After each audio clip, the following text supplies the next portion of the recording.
वादग्रस्त IAS पूजा खेडकरांना सेवेमध्ये रुजू होण्याआधी केलेली मिजाज चांगलीच भोवली आहे। पूजा खेडकर चौकशी आधीच नॉट रिचेबल झालेल्या असताना त्यांची आई आणि वडील यांचा घटस्फोट वादाच्या फेऱ्यात अडकलाय। लेकीला UPSCच्या परीक्षा प्रक्रियेमध्ये लाभ मिळावा म्हणून घटस्फोटाचा बनाव रचल्याचा संशय व्यक्त केला जातोय। त्याबाबत चौकशीचे आदेशही केंद्र सरकारने दिले आणि त्यामुळे खेडकर कुटुंब चांगलंच गोत्यात आलेलं आहे। पाहूयात याबाबतचा हा सविस्तर रिपोर्ट।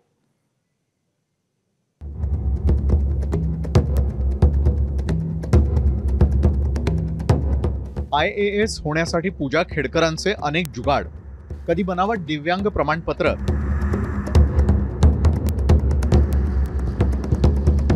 कधी स्वतःचं आई वडिलांचं नाव, फोटो, सही, ईमेल, मोबाईल नंबर आणि पत्ता बदलला,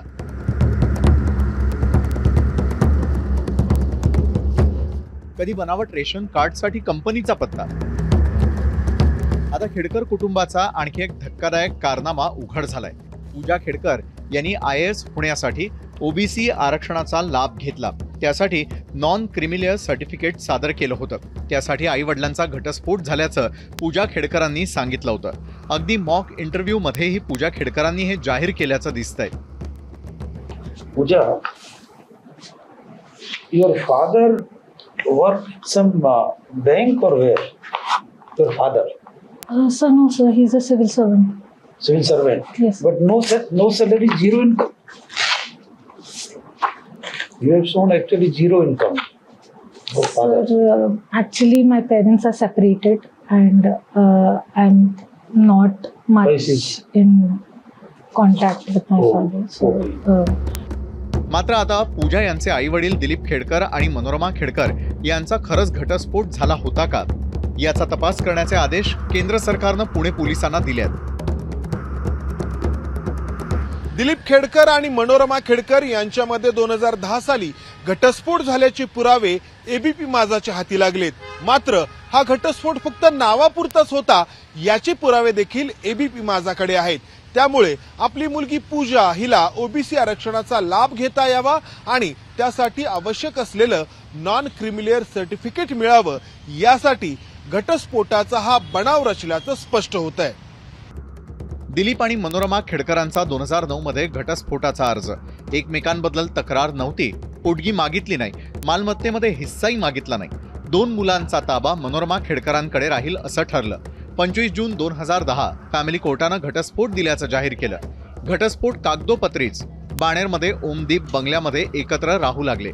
बंगला मनोरमा खेडकरांच्या नावे, दिलीप खेडकरही पती या नात्यानं सोसायटी सदस्य। अहमदनगरमधून लोकसभा निवडणुकीच्या प्रतिज्ञापत्रात मनोरमांचा पत्नी असा उल्लेख, प्रतिज्ञापत्रात त्यांच्या नावावरील संपत्तीचाही उल्लेख, पती पत्नी म्हणून अनेकदा सार्वजनिक कार्यक्रमातही सहभागी।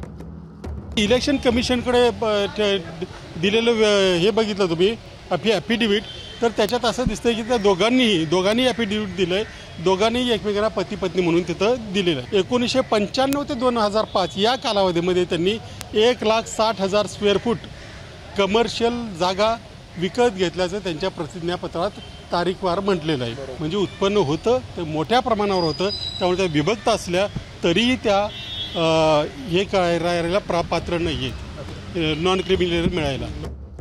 खेडकर दाम्पत्याचा नॉन क्रिमिलियर साठीचा हा घटस्फोटाचा जुगाड खरोखरच धक्कादायक आहे। त्यातच आता पूजा खेडकरांना अपंगत्वाचं प्रमाणपत्र देणाऱ्यांचंही धाबत दणाणलंय। पुणे जिल्हाधिकारी कार्यालयानं YCM रुग्णालयाच्या डॉक्टरांसह पूजाला मदत करणाऱ्या प्रत्येकाची चौकशी करण्याचे आदेश दिलेत। तो आदेशच ABP माझाच्या हाती लागलाय।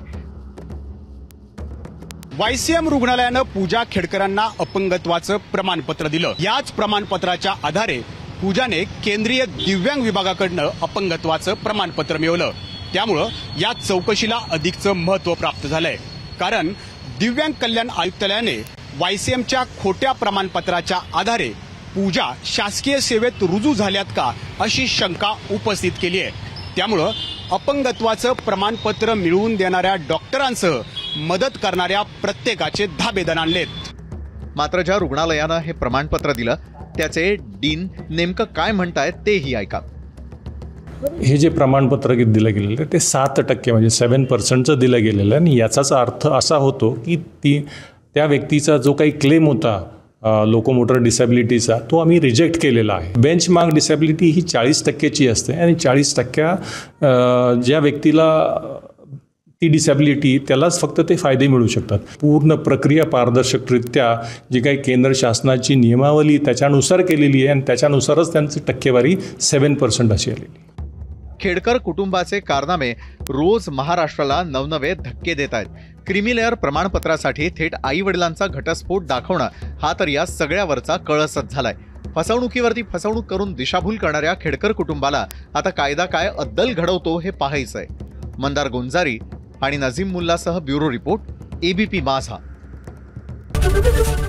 एबीपी माझा, उघडा डोळे बघा नीट.